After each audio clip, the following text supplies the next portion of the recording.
Welcome to Love and Leadership, the podcast that helps you lead with both your head and your heart, plus a bit of humor. I'm Kristen Sharkey, a leadership coach and facilitator.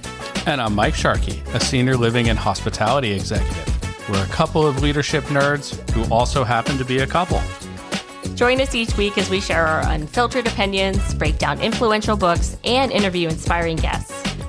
Whether you're a seasoned executive or a rising star, we're here to help you level up your leadership game and amplify your impact.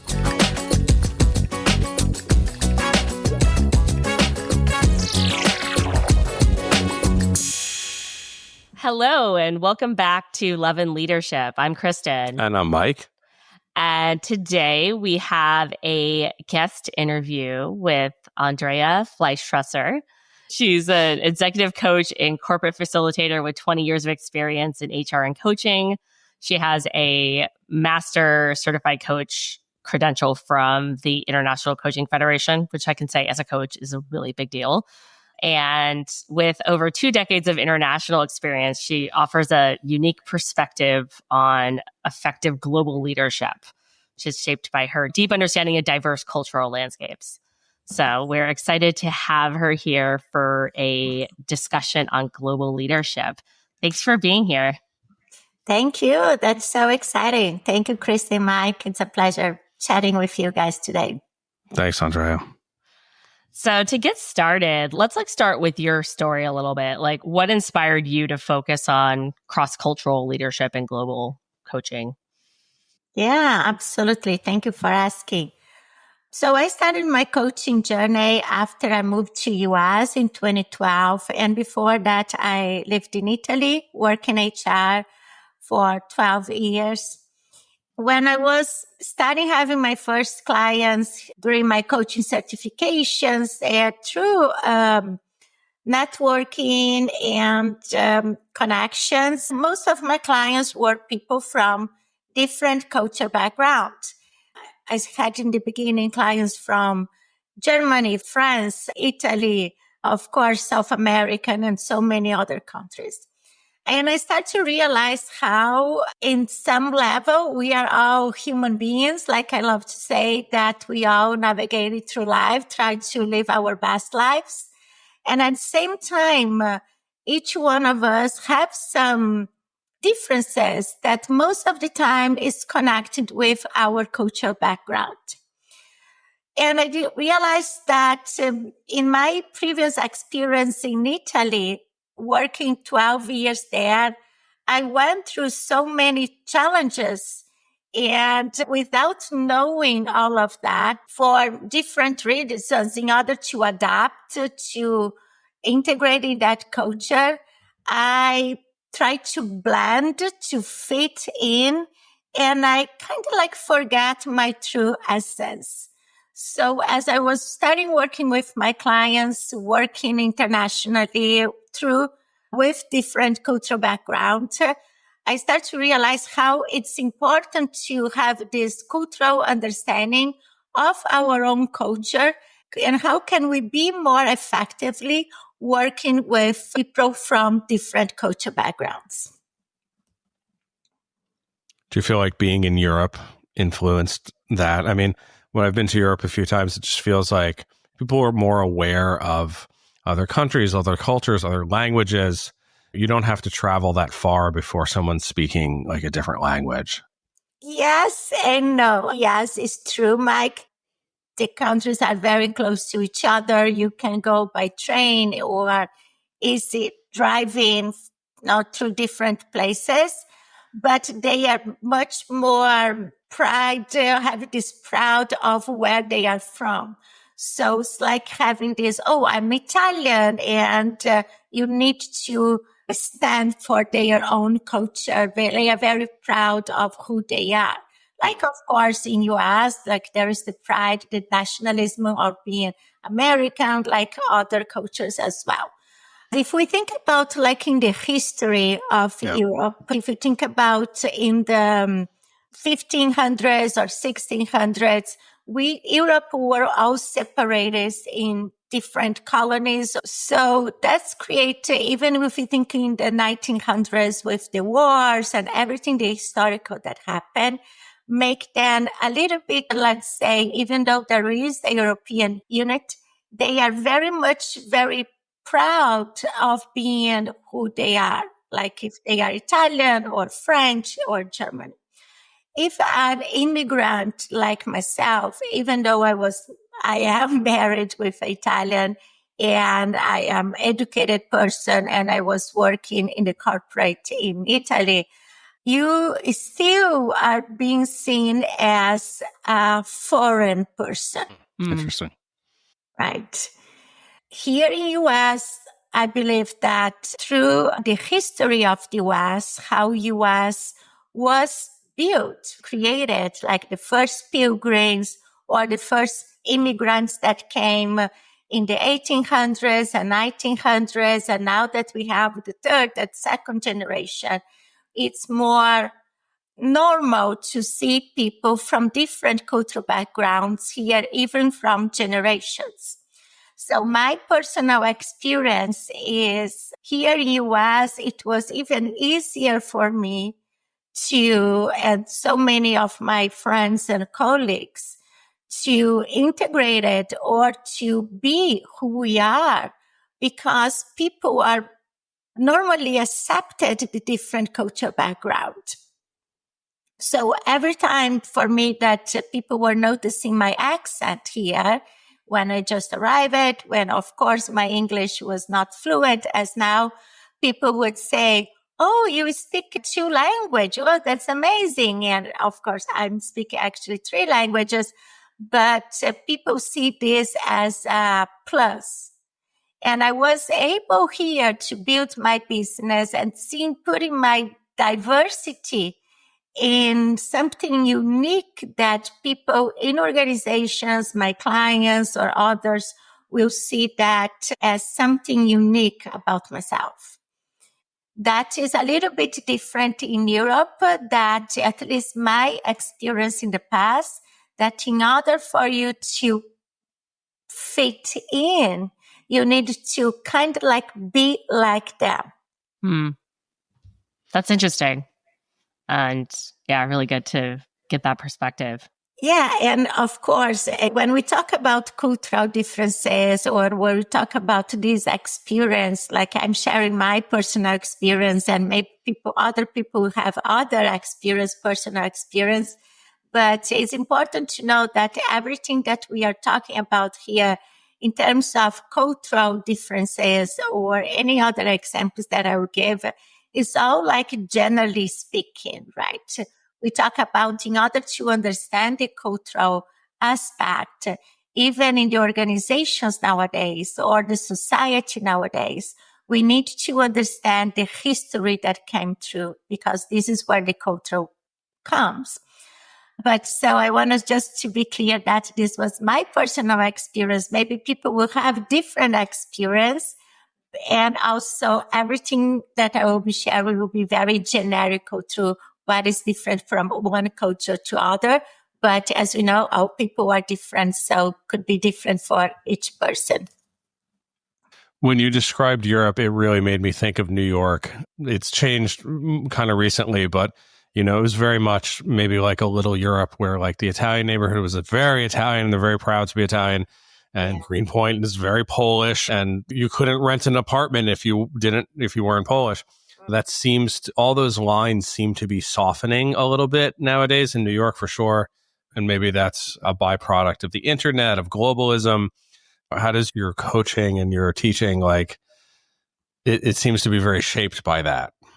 Absolutely. People don't realize even how, as you were saying, Mike, even if you are second generation or even more, how the place that you grew up, even though you grew up in US, like you were saying, in New York, in a Polish, family generation, how this can influence the way you do things in your daily life. I remember I had a client, he is in Canada, Toronto, and working with a important organization, and his coaching was to improve his executive presence, communicating better, when he was in a big meetings. He was participating in meetings with C-levels, president levels, etc.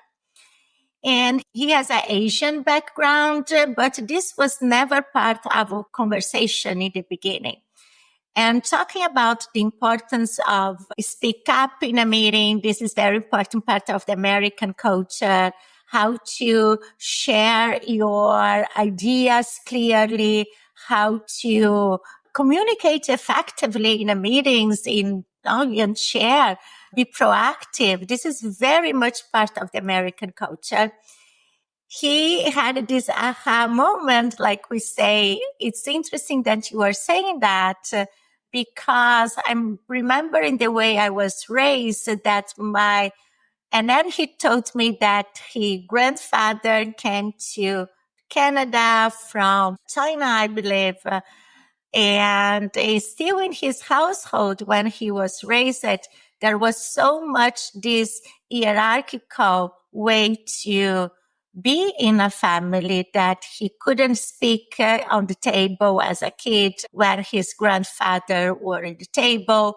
Even with his dad, there was very much this hierarchical system, even in the family, of respect to the elders. And he said it's so interesting because even though I am in the corporate, I'm sitting on the tables with C-levels, I feel that I cannot speak up. There is something inside of me because of the respect that I was raised at, that when I'm in the sitting in the tables with people with the higher, like with more that I need to give respect, I'm not allowed to speak up. And he's a second generation immigrant. Like he's a very Canadian guy working in a tech industry, like very young. And even though he's not like an immigrant like myself, he's still this traditional background, or the way he was raised was being a roadblock. Now it's getting in the way of his goals, what he wants to be in this corporate America, or in the corporate that he was. Yeah, that makes so much sense. Because those beliefs are embedded like very deeply, right, from childhood. Absolutely, yeah. Well, like culture is a set of guideposts of thinking and behavior, right? Mm-hmm. The things they allow, the things they don't allow. Yeah, that's interesting. So when you coach somebody, you look to understand their cultural background and how that's shaping their performance, or their things that are hindering them, or maybe getting in their way. We did the book, What Got You Here Won't Get You There. I think that's kind of, similar. Like like some of those things maybe helped you to one point, and then it sounds like cultural things that you grew up with can block you from that next level. And to your point, in America, we definitely glorify and value individualism, and that can be good because you get innovation, you get drive, you get that creative spark, but then we don't work together super well. That's exactly what happened.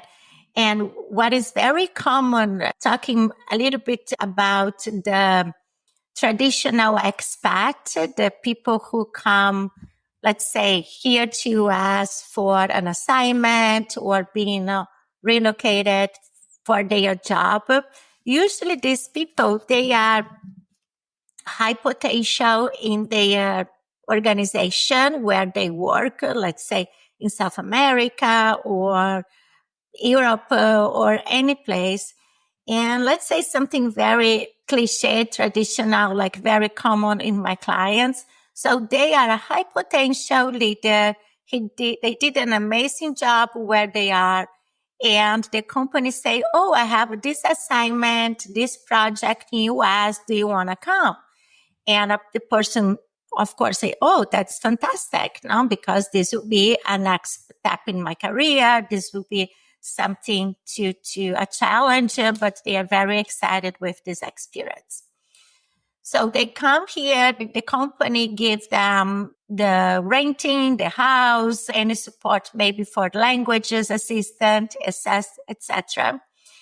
And not immediately, but maybe after 3-6 months, they starting to realize how things for some reason is not working. They start to realizing with themselves, like, oh, I used to do this in this way. Why is not working here? Or I used to tell leading my team in this way. And here it looks like that I'm talking with my team, but they are not engaged. They are not connect. I can't connect with them. I cannot motivate them. I cannot lead them effectively. Or many times even the HR will give them a feedback. Oh, we brought you here, but you are not performing the way you should or we expected. And what they don't realize that at the end, it's not about themselves. It's about the cultural differences that the way people lead is different from one culture to other. Like you were saying, Mike, here in US is the culture of individualism culture. Like you need to speak up. You need to share your ideas. You need to be very proactive. Other cultures like South America and South of Europe and Asia, we call collectivism. So even in school systems or in the organization, it's more seeing of the sense of we that doesn't need to, we don't have the need to speak up all the time. It's more important the concept of the group that my own need. So what happened that is very common comments they would say, why Americans say things in the meetings just for the sake of saying something? Or they will get a feedback saying, you are not participating in the meeting. Yeah. And the person would say, no, I'm just paying attention. I'm just listening. I'm trying to learn. No, it feels like you are not engaged. It's not because they are not engaged, but the way they do things. The way they engage is different. Is different. Yeah. So I have a theory about that. I can't prove this, but I know a lot about Chinese culture. I've worked in Chinese restaurants. I think it goes back to how we evolved as civilization. So Asian, especially China, evolved as an agrarian civilization. And Western culture, I feel like Europe a little bit more, they were hunter-gatherers for a longer period of time. So in the agrarian society, if you don't work together with everyone that you know, all the farmers that you're going to die. Everyone's going to die. And hunter-gatherers, on the other hand, everyone you meet is competition for the very limited resources that you find in the wilderness, the berries and whatever. The game, there's not that much game, right? Farming, you can grow. And that was like the change in the development of civilization is when we could produce enough food, or less people could produce enough food, that allowed other people in those groups to go on and do other things and learn other things. But Westerners, I don't know, we're very hunter-gatherer. We're like, that's mine. I'm going to get it. That's my trophy. And the Asian culture, I know this is a generalization, like you said in the beginning, but I really do observe that. And in the Asian groups that I've worked in, I don't fit in very easily because, yeah, you're always trying to draw attention to yourself, you know? Yeah. So... right. Like it's even in intercultural studies, if we work the Western culture and Eastern cultures, like China is a good example. There is a lot of the Confucianism theories, like the philosophy of Confucius that is ingrained still now in the culture. So this idea, again, the community is idea of the being humble, the respect to the elders, the respect for others is very much ingrained in the culture. Yeah. I agree with you in terms of Europe and many places, this idea of hunters, the community. Still now in Europe, if you go Italy, France, depending where you go, even for vacation, you will eat the meal that is in that region. So if we want to, I don't know, very Italian thing, a Parmesan, the best Parmesan cheese, you go to Parma in Emilia-Romagna. Yep. If you go to Sicily, you eat a different kind of cheese or a different kind of food, because this idea of hunter, we eat what we have here, right? And it's still very present nowadays. United States, though, the way, again, how the pilgrims came and all this idea of the American culture is to have my own place, my own land. So if we think about whatever like comes to your mind, the Western movies or things like that, the idea of the individualism was ingrained in this. What is important for me? This is my piece of land.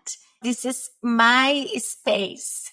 So still now we have this idea, even the workplace, the famous cubicles, that is part of the American corporate that is changing. But this is very much like, this is my space. This is my cubicle. I will defend it to the death. Yeah. You know? Yeah, that makes sense. Yeah. And what happened working with other cultures, let's say South American or South of Europe, for example, Italian, France, Spain. In the workplace, people share ideas, people communicate, people engage in a normal setting. Is let's grab a coffee together. Let's, what are you doing? Like go on other people's desk and chat. The first thing that they say working with Americans were why Americans have so many meetings. Because in South America or South of Europe, like in Europe, for example, or even in the other cultures, we share, we communicate. This could be in the lunchtime, or this could be the water cooler conversation, how the project's going, how things are there. And it's okay. Americans, they need that time on the schedule. This could be 15 minutes, but they need an agenda to talk about that subject. And otherwise, they won't see this as part of the work. So again, the South American or again, France, Italy, Spain culture is very much based on relationship. So this is one of the cultural dimensions, relationship-based culture and task-oriented culture. So we say in this is, and even Asian culture. So we say that in these relationship cultures, first I need to know the person, then I will get to the business. So that's why it's a lot of dinners, lunches, breakfasts, coffees. So before I get to the business, the trust is building knowing the person. In the American culture, the trust is built on the reliability. I trust that person if the person is on time, if the person got the job done, if there is something related of the doing, what the person does. So in American culture is very easy to say. Now, first I talk about the business, then the relationship can come eventually. And these differences most of the time can also affect the business itself, that business can't get to be successful because the person didn't accept the meeting or didn't accept the dinner invitation or something because they didn't have the cultural awareness. So I cannot be successful in Europe. Europe sounds like an introvert's nightmare. Oh my God, I gotta go to dinner. We gotta leave the house. I built my life on mechanized reliability. If you give me something, I will perform it like the best robot. But it does sound like a little bit, the American way is a little bit dehumanizing. You're valued for your productivity and what you can accomplish, which we need, right? Like I need you to get the job done. And I trust you if I found that you have done a successful job 3 or 4. Okay, now you get my trust. But it sounds like in Europe, it's like, They want to get to know you as a person. Oh, horrifying. Yes, that's very much an American thing. Like, We no, cannot move to Europe. I think I could be successful in Asia, but I don't. Europe sounds like a no-go. But it's so interesting. Like you say, you have to know the person, but in getting to know the person, you see the culture that they grew up with, and then you can see their blind spots, the different leadership expectations, the things that shape the way they lead, the things that shape the leaders that they need. I can tell a story of a client that I'm working with. He's originally from Middle Eastern, but he has a very amazing international experience. And he's in Chicago now as a president of this incredible organization, a big corporate American. And we did a 360. And I do more as a stakeholders feedback. So I talk with 10 stakeholders of him. And the feedback that they gave to him was that he needs to be more decisiveness in his leadership. And when I prepared the debrief, the report, we were debriefing together. And for him I don't see that. This is not about me. The team need to work together. It's not me that need to make the decision. This is a teamwork. So his mindset is very ingrained in this idea of, I want the team to make the decision. I want people to share their ideas. But for their team as American culture, they still is very much what we call in the cross-cultural egalitarian. Americans, there is very much a sense of egalitarian culture, but it's still here. The leader is the one who needs to make the decision. It still is important for the person be assertive or being the decision maker for the team. And for him, it was so hard because he said, I don't like this personalization that this is about me. But his team and even his manager, the CEO of the organization, want him to be like this because he was not seeing the way he is leading a good leadership aspect. Yeah, that makes so much sense. A little bit ago, you mentioned cultural awareness as well. Like, how do you define that? And especially like in the context of leadership? Yeah, that's a great question.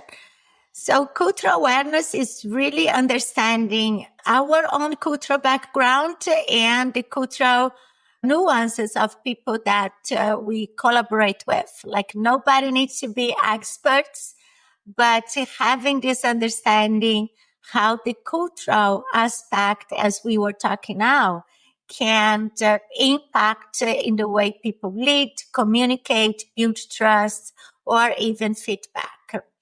I can share another example. I know that we can sharing a lot of examples here, but I remember this American client that I was working in leadership development, working in an American company. So there was nothing about the cultural aspect in that coaching. And she was talking about in one session, some challenges that she was having with her manager. And she said to me, I was wondering if there is something related with communication styles. And I'm very transparent, said to her that I can do some researches.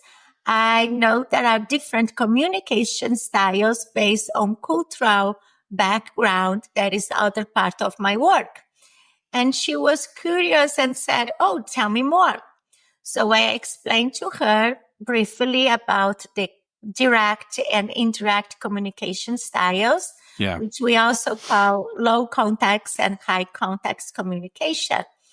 And she was like, it's interesting that you say that because my manager is from Spain. So it was very much out of the blue for me. I didn't expect, I didn't know. And understanding this, because she was able to understand the communication style that of her boss, what was different that she used to now in the American workplace or corporate American, she was able to understand the how or even the why she was doing the way she was doing. She was communicating the way she was communicating. She said high context, low context communication styles. That's interesting. You're talking about direct and indirect. It's the same thing with different ways to name it mostly, okay? So direct communication styles, we call also low context communication, which is very much an American way to communicate. So what does that mean? When I communicate, we don't need to share a lot of context. The message is very linear to the point. So it's kind of like saying, be there in 5 minutes. Okay. So we say 5 words and this is it. I don't need to express more, any context. Other cultures that we call high context, and this is Asia, south of Europe and South America, we need to share a high level of context to express, to communicate. So if I'm running late, I won't say be there in 5 minutes. A high context person would say, because I was leaving home and then I saw that I need to put gas on the car and then there was a lot of traffic and then because of this I'm coming to the meeting a few minutes late. So I call this the mountain way, the mountain path. That is the communication is like go around. They tell you the story. Stories, exactly. Yeah. The Americans' communication is more like highway. I go direct to the point. So most of the high context communication also, I will bring another parenthesis here. They want to avoid conflict. So they are very conflict avoiders.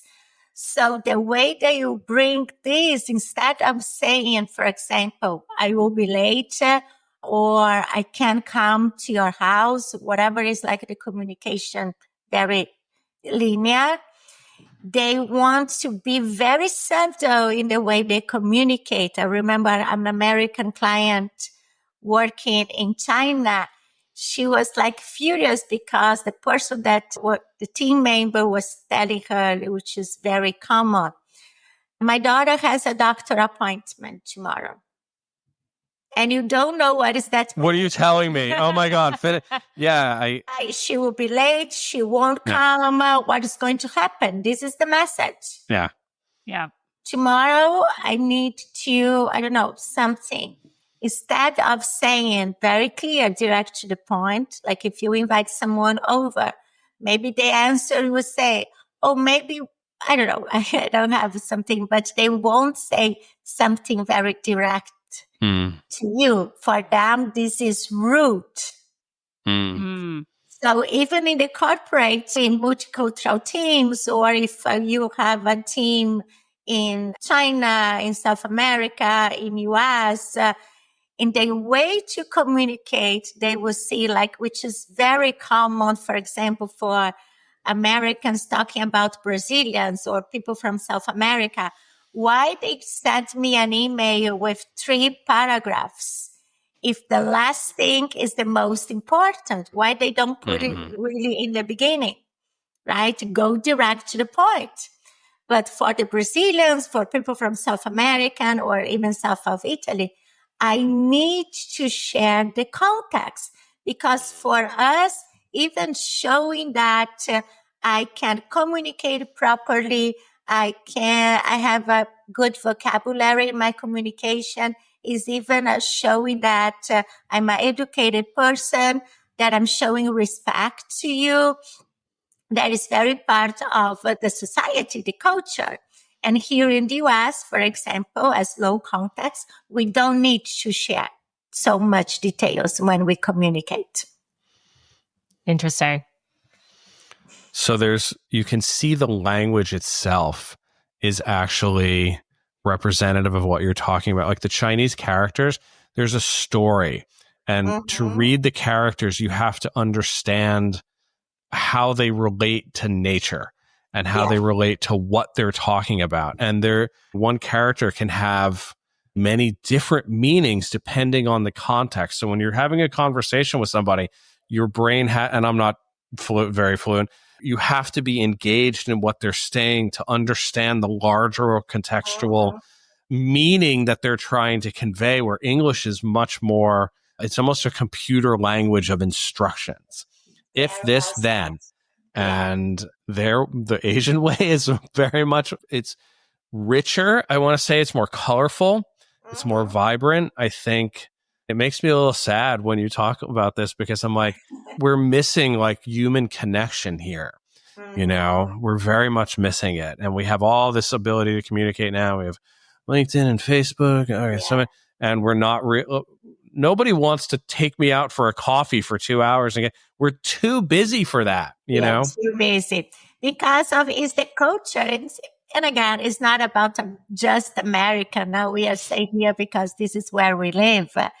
But let's say the society nowadays is the society of who is, if someone is successful, if someone is doing well in their life, what is the answer? How are you doing? Oh, I'm so busy. So it feels like the person, oh my gosh, you are so busy. So that is awesome. So the concept of vacation, that is very thing that people ask me a lot, like why Europeans, why Italians take so much vacation?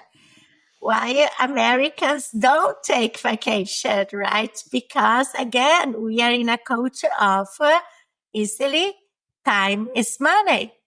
So I need to work every moment of my life. If I'm not working, I'm wasting my time. And this is not the way people see as you are doing well in life or you are being successful. So more I work, more I'm showing that I'm doing things, more this would look like that I'm being successful. Things are changing nowadays, talking about well-being, mental health, burnout, etc. But it's part of the culture, which is different. So that don't feel bad, Mike, because even in the cross culture, we say there is no right or wrong, good or bad. Oh, I like the one where we take a lot of vacation. That sounds great. Let's do that. You know, that's a joke. Like the Europeans are like, you know, if you contact them and they're in August and they're out of office, says, you know, I'm out of the office for August for vacation. I'm not going to reply to your email. Contact me again in like September. And Americans are like, I'm sorry, I'm out of the office from 4 to 7 for an major surgery, but you can still reach me on my cell phone. I apologize. My response may be slightly delayed. Okay, what are we doing? People don't say no. I'm sorry to be that one to point the finger in other things, but that in Europe, and mostly South American as well, even though people take time off, like vacation, 2-3 weeks normally, they would work longer hours normally than in American culture. Well, in Asia, I mean, in China, you know, they work hard. Oh my God. They work 60, 70-hour weeks, and they're famous for working 7 days a week and taking off only 3 days a year, the 3 days of the Chinese New Year. And that's kind of a badge of honor, too. And Hong Kong is famous kind of for that hustle and grind, right? Exactly. I don't know. I like the vacation part. But it's so interesting. Like I work for myself, like I'm a solopreneur and I've been doing this for 10 years. Even for my clients, I usually take 2 weeks off during summer, like July. And now we combined the famous 4th of July that for family vacation and end of the year, holidays, etc. And even for me that I don't have a boss, when I say to my clients, oh, I will take 2 weeks off, and they look to me like, 2 weeks? Yeah. Oh my gosh. I said, Nah. yes, I'm going with my family, like visiting, to go to Brazil or Italy, visit family. But it's funny to see their reaction, like 2 weeks off. Yeah. It's, How dare you? yeah. The audacity. Yes. It's fascinating for me. It's so interesting how all of this, like you said, Mike, the way people think, the way people react, the way people behave is all part of the cultural aspects. And we don't, most of the time, people don't recognize that. And as I was saying, like in the workplace, working globally, global teams, global organizations, these nuances can get in the way of how the team is communicating effectively, collaborating effectively, or even doing business. Now, if it's the communication with customers or others. So understanding that will be a way for them to better even empathize to one another, creating more empathy in the workplace, creating more an inclusive workplace where people can be seen and heard for the way they are and not put in the box for where they are from or what color they have or any other stereotypes that people might have. Yeah. What would you recommend if you have a leader who has a team that with different cultural backgrounds represented and they want to improve these skills and improve the communication on their team? Like, what steps would you recommend to them? Yeah, I think the very easy start is to ask the question. If for the leader, just ask to the team member. It could be for our team or individually. How can I best help you? How can I best support you? So listen from that person. What is exactly the support that this person needs? So instead of going in your way of doing, like you think that an effective leader need to speak up in the meetings, as an example, let's start to listen. Of course, we know as a leader in communication skills, the listening is a big part of this. So let's start to listening and understand the other person's perspectives. What is that like for the other person?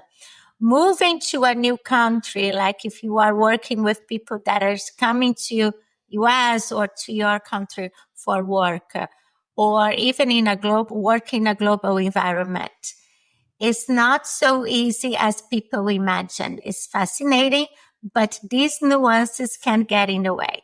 So first one, asking questions and listening, and understand to empathize is seeing how would that be like for you? What would that be more helpful for you? Even feedback, for example, people share feedback differently. Some cultures, they are very direct in the feedback. We have, of course, Germans and all countries of north of Europe. They will be very direct in the communication, very direct on the feedback. Americans, though, even though Americans are direct on the communications, American will be indirect on the feedback. And some other we're very emotional. Yeah, it's kind of like this idea of avoiding conflict. I don't want to hurt people's feelings, which is part of the culture. Again, it's not right or wrong. So we try, they tend to do the famous sandwich feedback, sharing the good things first. Yeah. Yep. And The cookie. most of the time, if you are working with a German person or a person from other culture, this could be hard to understand. But what does exactly this person mean? So again, Kristen, answer your question. Listening, asking questions, how can I best support you? Understanding how does that look like in that culture is start to empathize and listen for the other person. Of course, understanding the cultural background, how is that would look like in this person culture, understanding what is your cultural aspect, what is your own way of doing things. So the self-awareness in order to understand what it's like for the other person. And of course, training, coaching, of course, we are very much a big fan of how this work is very helpful. And I can say even from different experience that I had when I shared these cultural nuances in the workplace, leaders are like mind-blowing, like, wow, I never thought about this. Recently, I did a cultural training for a company here in Michigan, and the executive teams, they were all local here in Michigan, living here, but the president is originally from Poland. Then there was their executive team was one person from Spain, one French, one Brazilian, American, Indian, and there was more. And even though they all collaborate well, they work well, but understanding these elements of the cultural aspect was big, great change for them. It was really something that was important for them to better understand each other. Yeah. Amazing. Well, I think this is a great place to end. You've given so many good examples and steps and things that leaders can think about when talking about like global leadership and cultural awareness and how it impacts their team and the way they lead their team. So this has been awesome. Thank you. Thank you so much. Thank you. Thank you guys for having me. Thank you. Thank you. Super interesting. Yeah, super interesting. That was a pleasure. Thank you again. Awesome. Thank you. Thanks, Andrea. To our listeners, thank you guys for listening as always, and we will see you next time. The Love and Leadership podcast is produced and co-hosted by me, Kristen Sharkey, and co-hosted by Mike Sharkey.